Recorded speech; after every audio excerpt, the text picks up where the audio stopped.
La joie dans la vie chrétienne. Proverbe 17, verset 22.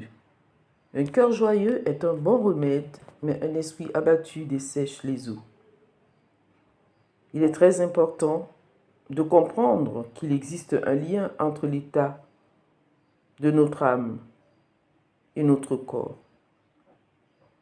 Il faut veiller aux sentiments qui viennent habiter en nous, car ils auront un impact sur nos vies et même celles de ceux qui nous entourent.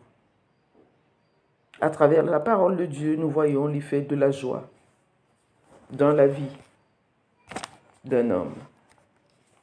La santé de notre corps est de notre responsabilité. Aussi, quoique Dieu y veille. La parole de Dieu nous dit qu'un cœur rempli de joie est un bon remède, car il y a des maladies que nous prenons et qui sont dues à une accumulation de stress, d'angoisse et de tristesse pendant des années, ce qui crée des désordres dans notre métabolisme. Nous avons la grâce d'être devenus des enfants de Dieu, des nouvelles créatures. Nous sommes le temple du Saint-Esprit. L'esprit de joie habite en nous et il veut se manifester. Vous souvenez-vous du jour où vous avez donné vos vies à Jésus-Christ? Quelle joie, quelle paix vous a inondé. Pour moi, ce jour-là, j'ai été guéri instantanément d'une dépression que je traînais depuis ma jeunesse. Dieu vous demande d'être toujours rempli de joie. Pourquoi? Parce qu'il sait que cela est bon et conduit à votre bonheur. Il est important de maintenir cette joie, même quand vous passez par des moments d'épreuve, en gardant votre foi ferme, en louant, adorant et offrant des actions de grâce à l'Éternel.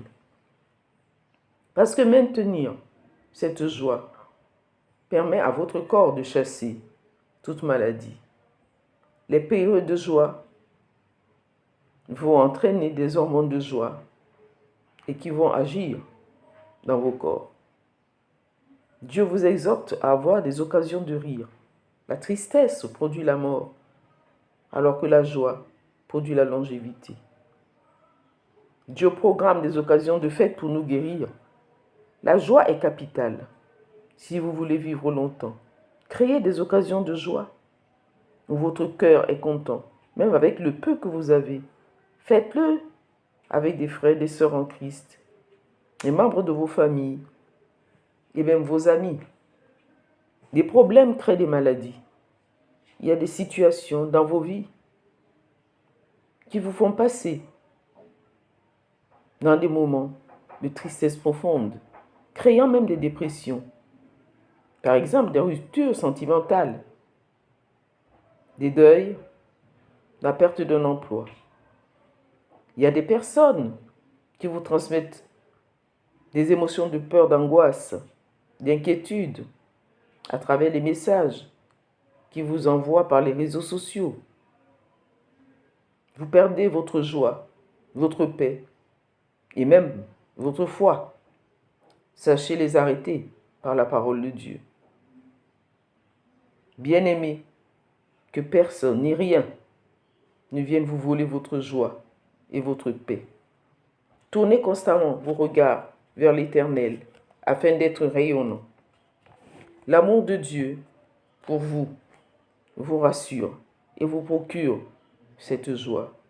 Dieu est la source intarissable, ainsi que la manifestation de l'amour de tous ceux qui vous entourent en votre égard. Il y a des personnes, quand elles rentrent dans votre vie, elles apportent avec elles la destruction. Et ce qui fait que vous perdez votre joie. Vous êtes toujours plongé dans la tristesse et les problèmes s'accumulent.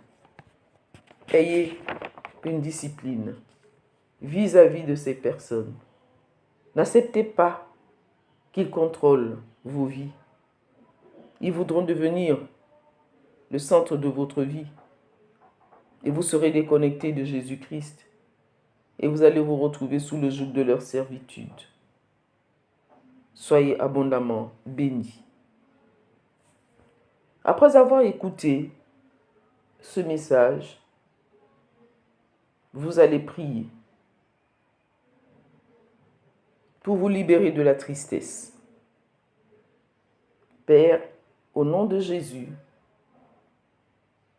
je te demande pardon d'avoir laissé la tristesse qui est la mort m'affecter pendant toutes ces années à cause des peurs, des angoisses, des inquiétudes, des doutes que j'ai accumulés. Père, au nom de Jésus, je te demande pardon de m'être mis sous le joug de la servitude, des relations qui ont amené la destruction dans ma vie, qui m'ont ôté ma joie. Je n'ai vécu que par eux et pour eux. Je me suis déconnecté de Jésus qui est la source de la joie. Père, au nom de Jésus, aujourd'hui même, je te demande de me libérer des liens et des chaînes qui m'ont retenu dans la captivité de la tristesse. Et je me délie. Je te demande, Père, au nom de Jésus, aujourd'hui même, de me remplir de la joie de mon salut. Cette joie qui m'avait été volée, que ta main puissante me la restitue et que je vive la restauration. Je veux être un instrument de joie, une bénédiction pour tous ceux qui m'entourent. Que cette joie qui coule en moi puisse changer leur vie. Amen.